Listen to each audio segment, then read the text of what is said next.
მადლობა რომ მონაწილეობთ ჩვენს ეთერში. პირველი კითხვა მინდა დაგისვათ BBC-ს საკითხზე კონკრეტულად. დღეს ვნახეთ ჩვენ რომ BBC-ს პასუხი რაც იყო და შემდეგ მოვისმინეთ ქართული ოცნების გამოხმაურება პაპუაშვილის მხრიდან კონკრეტულად, რომელიც ამბობს რომ არიან სამართლებრივ დავაში, წინ არის სხვა პროცედურები და შემდეგ ამბობს ასეთ რაღაცას, თქვენ ნახავთ მწარე მარცხს. თქვენი შეფასება არსებული სურათის გათვალისწინებით რა შეიძლება იყოს და ასევე რა არის მოლოდინი ამ ძალიან ხმაურიანი ამბავიდან, რომელიც როგორც ჩანს კიდევ იქამდე გაგრძელდება, ვიდრე საბოლოოდ არ ეცოდინება ყველას ამაზე ობიექტური პასუხები. დიდი მადლობა მოწვევისთვის. მოსალოდნელი იყო ცხადია, რომ BBC, მისი ჟურნალისტების, რომლებიც BBC-ს სტანდარტების შესაბამისად მუშაობენ, შრომას შეაფასებდა ადეკვატურად და უარს ეთყოდა ქოცებს თავიანთ სრულიად უსაფუძვლო მოთხოვნებზე. ეხლა პაპუაშვილი რა სიტყვის ამას ცხადია დიდი მნიშვნელობა არ აქვს, ნეტას არ უნდა განიცადოს მარცხი BBC-მ და სად უნდა იზეიმოს გამარჯვება ასე ვთქვათ ქოცების რეჟიმმა. ბრიტანულ სასამართლოში ხო, მაგრამ იქ მურსიზეები და ჩინჩალაძეები არ დახვდებათ. აქედან გამომდინარე, თუ კი ვინმე განიცდის საშინელ მარცხს, ეს იქნება თვითონ ქოცების რეჟიმი.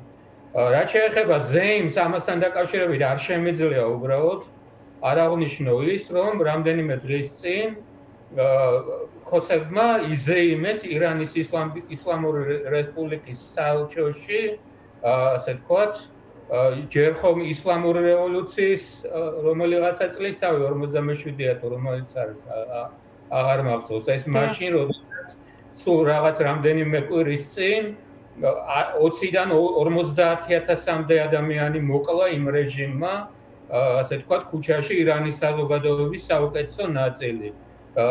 აი ამას მარტო ამას რო ზეიმობდა ივანიშვილის რეჟიმი, ეს ხო თავისთავად სამარცხვინოა. ანძას ისლამური რესპუბლიკის ფერებით რომ ასე ვთქვათ, აფერადებდა ესეც, მაგრამ ახლა ირკვევა, რომ თურმე ამასთან ერთად იზეიმა ქუცების რეჟიმმა ისლამურ რესპუბლიკასთან ერთად შაჰ-აბას პირველის ლაშქრობა კახეთში მე-17 საუკუნის დასაწყისში, როდესაც 100,000-მდე ქართველი იქნა განადგურებული ფიზიკურად და ერთი ამდენი იძულებით იქნა გადასახლებული ირანში და თურმე ესეც უზეიმია. გიორგი სანიკიძის პოსტი არის სოციალურ ქსელში სხვათა შორის ძალიან დიდია გამოხმაურება. ეს არის ილეონის აღმოსავლეთ ცოდნეობის ინსტიტუტის ხელმძღვანელი, რომელიც სწორედ ამ საკითხს ეხმაურება. დიახ, ამბობს წერს, რომ მოწვევის კონვერტი მანაც მიიღო და ეწერა, რომ 400 წლისთავი ირანში ქართველების დაბრუნებიდან გამოდის, რომ 1616 წელი შაჰ-აბასის ლაშქრობების დრო და ირანული მხარე გვაზეიმებს საქართველოს ისტორიაში ერთ-ერთ ყველაზე ტრაგიკულ მოვლენას. ამაზე წერს სწორედ პროფესორი გიორგი სანიკიძე. დიახ, ამაზე მოგახსენებთ ზუსტად და სწორედ გიორგი სანიკიძის ამ პოსტის მერე გავიგეთ ყველა მთელმა საზოგადოებამ და მათ შორის მეც სინამდვილეში სრული ასე ვთქვათ სამარცხვინოობა ამ ფაქტის. ბატონ სანდრო, აი ზოგად სურათს ერის თქმა შეგიძლიათ, თქვენ ხა რამდენიმე საკითხ შევეხეთ, ხო აი BBC-ზე დაგისვით კითხვა, ასევე გამოეხმაურეთ ირანთან დაკავშირებულ თემას და აი რა დასკვნის საფუძველი არის, მათ შორის ის რეპრესიული კანონები, რომელსაც თვალს ვადევნებ. დღეს სხვათა შორის იყო ინტერესი ამ მიმართულებითაც, იგივე აი გერმანიის ელჩთან დაკავშირებითაც რაც ხდება, რომ შესაძლოა გარკვეული საკითხები იყოს სავარაუდოდ შესაძლოა სავაჭროდაც გამოყენებული. გაქვთ ამგვარი მოლოდინი, ვთქვათ, აი რა ტიპის ნაბიჯებს დგამს ახლა ოცნება და თავად რა მოლოდინი შეიძლება ჰქონდეს ამ პროცესისგან? ირანთან დამოკიდებულება, რუსეთთან დამოკიდებულება, ჩინეთთან დამოკიდებულება, ამ შაუბნელ ღერცთან დამოკიდებულება განაპირობებს ამ რეჟიმის საშინაო პოლიტიკასაც. ესენი ყველანი არიან დიქტატორული რეჟიმები, პუტინისტური რუსეთი იქნება, ეს ისლამისტური ირანი, თუ კომუნისტური ჩინეთი და შესაბამისად ამ ღერცთან აიგივებს ახდენს ამ ღერცთან ასოცირებას ახდენს ჩვენი ქვეყნისას ეს რეჟიმი. შესაბამისად, მისი საშინაო პოლიტიკაც არის ისეთივე დიქტატორული, აქედან გამომდინარეობს ყველა ის კანონი, რომელიც ბოლო 2 წლის განმავლობაში მიიღეს, რომელიც საერთოდ არ შეესაბამება არავითარ იოტის ოდენა დემოკრატიულ მოთხოვნებს და სტანდარტებს და აქედან გამომდინარეობს პოლიტიკური ოპონენტების დევნა და არა მხოლოდ პოლიტიკური ოპონენტების, ისინი ხომ მხოლოდ პოლიტიკოსებს არ დევნიან, ისინი დევნიან საზოგადოების ყველა ნაწილს, ყველა იმ ადამიანს, რომელსაც რაღაცა გარკვეული ავტონომიური სურვილი აქვს, გარკვეული განსხვავებული მოსაზრებები გააჩნია იმისგან, რასაც ივანიშვილის რეჟიმი საქართველოს და ქართულ საქართველოს მოსახლეობას თავს ახველს და ეს ყველაფერი აისახება მათ შორის აი ამ განათლების სფეროში მიმდინარე რეფორმა დაარქვეს, დეფორმას არ ვარქმევთ ჩვენ და დეფორმაც არ არის, ეს უბრალოდ განათლების სისტემის ნგრევა, რღვევა თავიდან ბოლომდე ისინი სპობენ თანამედროვე უმაღლესი განათლების სისტემას ჩვენს ქვეყანაში, ლიბერალური განათლების სისტემას, რომელიც მეტნაკლებად ასე თუ ისე გქონდა და ამის ერთ-ერთი ფლაგმანი ცხადია იყო ილიას სახელმწიფო უნივერსიტეტი და სწორედ აი ეს უნივერსიტეტი არის მათი მთავარი სამიზნე. ამაში გასაკვირი არაფერი არ არის. მთელი მათი პოლიტიკა ცხადია, გულისხმობს მათ შორის იმასაც, რომ პროგრესული ასე ვთქვათ, დასავლეთის ღირებულებებზე, დემოკრატიულ ღირებულებებზე ორიენტირებული განათლების სისტემა და შესაბამისი უმაღლესი საგანმანათლებლო დაწესებულებები საქართველოში აღარ არის. ბატონ სანდრო, თქვენ ახსენეთ განათლების რეფორმაც ასევე და სხვა შორის ჩვენი სტუდიის სტუმარი იყო ზურაბ პაპასკერი, რომელიც წლების განმავლობაში წარმოადგენს სოხუმის სახელმწიფო უნივერსიტეტს და ის ამბობდა, რომ აი თქვათ ვერ მოერიან თბილისის სახელმწიფო უნივერსიტეტს და ნახა საზოგადოებამ როგორ განვითარდა მოვლენები.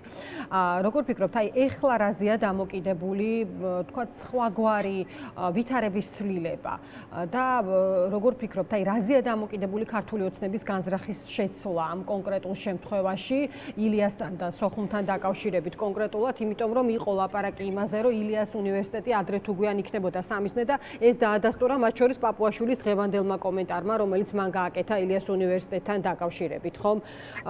აი ამ შემთხვევაში რა შეიძლება ითქვას? იცით რა, ილიას უნივერსიტეტთან დაკავშირებით უკვე მოგახსენეთ რა არის მათი мотиваცია, ხო? განადგურებენ იმ უნივერსიტეტს, რომელიც ასე ვთქვათ, ფლაგმანი იყო თანამედროვე დასავლური სტილის უნივერსიტეტებს შორის საქართველოში, ეს ერთი. სოხუმის უნივერსიტეტთან დაკავშირებით მისი განადგურების მოტივიც არის ცალსახა, ეს არის მაამებლობა ფაქტიურად რუსეთის და მისი პუტინისტური რუსეთის მოგახსენებათ, რომ სოხუმის უნივერსიტეტი ეს არის დევნილი უნივერსიტეტი დევნილობაში, რომლის ადგილსამყოფელი წესით უნდა იყოს სოხუმში, მაგრამ არ არის იმიტომ, რომ რუსეთს ოკუპირებული აფხაზეთი და ამ შემთხვევაში აფხაზეთი, არა მარტო აფხაზეთი, ცხინვალის რეგიონიც აქვს ოკუპირებული, მაგრამ ამ შემთხვევაში აფხაზეთი და მისი დედაქალაქი სოხუმი მაქვს ხედულობაში. კი ბატონო. აქედან გამომდინარე, მოტივი სწორედ სოხუმის უნივერსიტეტის განადგურების წესით ალბათ როგორც ჩანს, მაინც ეს არის. მაამებლობა რუსეთის იმპერიული ზრახვების მიმართ და მისი საყრდენის, რომელიც არსებობს სეპარატისტული რეჟიმის სახით აფხაზეთში. რაც შეეხება ივანე ჯავახიშვილის სახელობის უნივერსიტეტს, თბილისის სახელმწიფო უნივერსიტეტს. კი ბატონო, ამ უნივერსიტეტის განადგურებაც, ასე ვთქვათ, როგორც ინსტიტუტისა, ეს მეტი იქნებოდა, ხო მართალია? მაგრამ არავინ იფიქროს, რომ თბილისის სახელმწიფო უნივერსიტეტზე შეტევა მომდევნო ეტაპებზე არ განხორციელდება. მომდევნო ეტაპებზე განხორციელდება იმ გზით, რომ საკადრო აგრესიული საკადრო პოლიტიკა განხორციელდება ჩემი ვარაუდით და ყველა ადამიანი, რომელიც არ არის ხოცი, ასე ვთქვათ, ყველა იქნება მეტნაკლებად განდევნილი უნივერსიტეტიდან. ჩემი აზრით, აი ეს მოელის მომდევნო ეტაპზე ჰესელს. მადლობა ბატონ სანდრო და აი ბოლოს ესტონეთის საზოგადოებრივ მაუწყებელზე დაყრდნობით შეგვიძლია ვთქვათ, რომ ესტონური საზოგადოებრივი მაუწყებლის ცნობით ესტონეთის მთავრობა საქართველოში გამოგზავნილი ელჩი კაჰარმი, რომელიც 2024 წლიდან მუშაობდა ამ პოზიციაზე, გადაჰყავს სომხეთში და საქართველოში ტოვებს რწმუნებულს. ძალიან მნიშვნელოვანი ინფორმაცია და ვნახოთ რა გამოხმაურებები მოყვება ამ ყველაფერს. დიდი მადლობა, დაგემშვიდობებით. სანდრო ბარამიძე საუბრობდა დღის ამბების პირდაპირ ეთერში.